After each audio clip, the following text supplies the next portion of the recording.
Women over 60, never accept any man who does these 5 things, or you'll regret it. Women over 60. Dating after 60. Senior romance. It's not just a second chapter, it's a whole new book with different rules entirely. Welcome to Wise Life After 60. So grateful to have you here. Today I want to talk about 5 things no woman over 60 should ever accept from a man, no matter how charming he seems, no matter how lonely the nights have been. Because these aren't just dating tips, they're boundaries that can mean the difference between your peace and your pain. Something changes deep inside us as we age. In our younger years we made excuses for disrespect. We hoped love could soften a man's rough edges. But after 60, the math changes. Time becomes more precious, energy is more limited, and you simply can't afford to spend your golden years in relationships that chip away at your spirit. This is especially true if you've already walked through the fire, whether it was divorce, widowhood, or years spent giving more than you received. Life after 60 should be about rediscovering your worth, not compromising it again in the name of love. If you've ever questioned whether something you're feeling is a red flag or just you being too sensitive, this message is for you, because there are certain behaviors that no good man will ever show, and no wise woman should ever tolerate. Before we begin, tap that like button and subscribe to Wise Life After 60, where we uncover the quiet truths of self-worth, boundaries, and the kind of love that honors who you've become. So let's begin this conversation, woman heart to heart, with the first quiet deal breaker you should never ignore. Thing 1. Never accept disrespect, disguised as honesty. Thing number 1. Never accept disrespect, disguised as honesty. Did you know that nearly 70% of women over 60 say they've stayed silent in relationships to keep the peace, not because they were unsure of themselves, but because they were made to question whether their hurt was valid in the first place? It often starts with a man who says things like, "Don't take it so personally," or "I'm just being honest." But what he's really doing is hiding sharp words inside soft ones. And dating after 60, that kind of hidden disrespect, can be even more dangerous because it comes wrapped in charm and experience. I remember Helen, a woman from my walking group, sharp mind, great smile. She lost her husband years earlier, and finally opened her heart again. She met a man through her book club, well-read, attentive, funny, but the compliments started to bend. He told her, "You're lovely, even if you're not exactly petite," or "You ramble a little but it's cute." Things that sound harmless until you hear them again and again. Every time I noticed her shrink just a little, laughing off what clearly hurt, sitting a bit quieter at lunch, fixing her hair more often than she used to.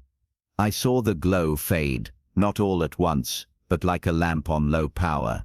This is what disrespect disguised as honesty does. It doesn't storm in, it seeps. It teaches you to accept less, while pretending it's love. A good man doesn't use truth as a weapon. He doesn't speak in ways that bruise then blame you for bleeding. Real honesty makes you feel safe even when it's uncomfortable. And for women over 60, especially those learning to love again after loss or loneliness, this matters more than ever.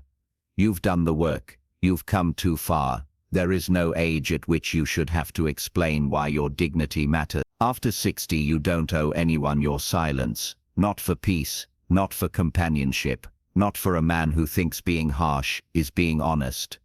And sometimes the control doesn't come through words, it comes through your wallet. Thing 2. Never accept financial exploitation or control.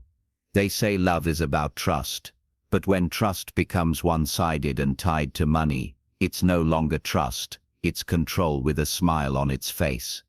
Among women over 60, this happens more often than we'd like to admit. A man offers financial help, takes charge of managing expenses, or says he's protecting you from stress. But beneath the surface, something else is happening. Your financial clarity begins to blur, and little by little, you stop asking questions, maybe out of politeness, maybe out of fear of seeming ungrateful.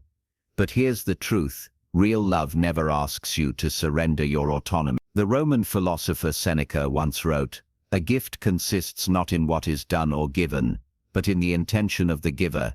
If the intention is power, not partnership, then it's not a gift, it's a leash." Too many senior dating stories involve women handing over control of their finances simply because someone seems stable, confident, or generous.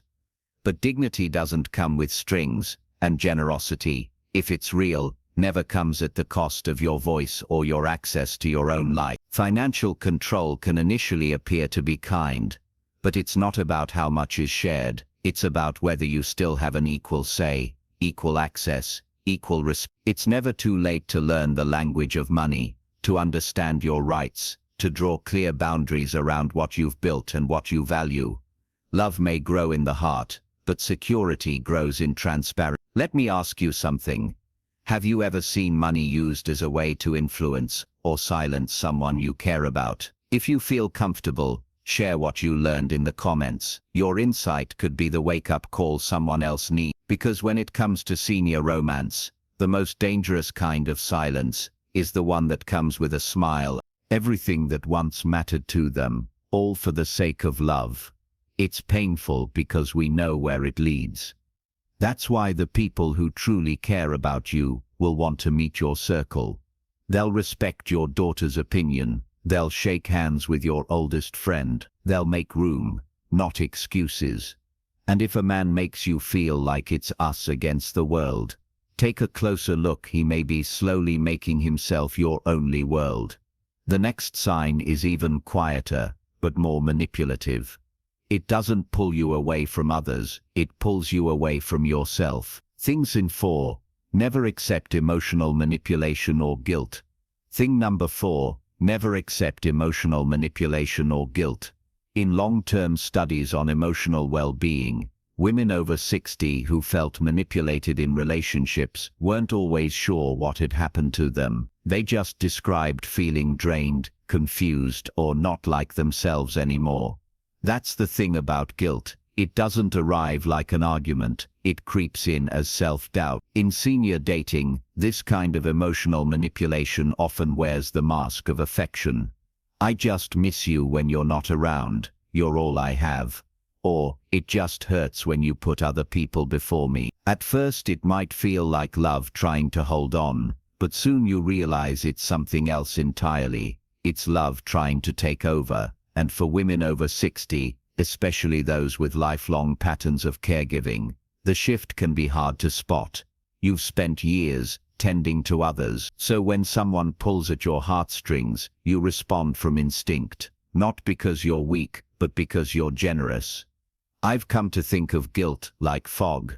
It doesn't slam doors or cause chaos, it just settles in quietly, until one day, you can't see clearly anymore. You're apologizing for things that aren't your fault. You're afraid to ask for space.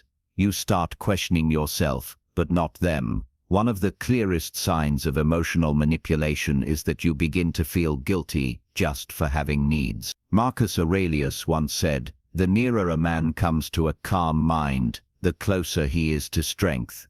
But a manipulative man keeps you emotionally unsteady, so you stay distracted, unsure, off balance. He counts on your empathy becoming your silence. But life after 60 should be the opposite of that.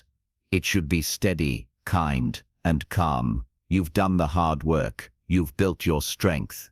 You've earned your right to emotional ease.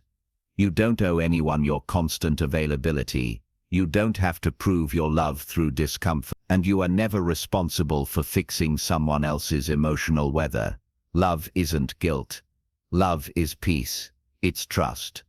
It's being able to breathe deeply in someone's presence and still feel like yourself. And if someone uses guilt to keep you from setting boundaries, speaking up, or asking for what you need, that's not love, that's emotional control.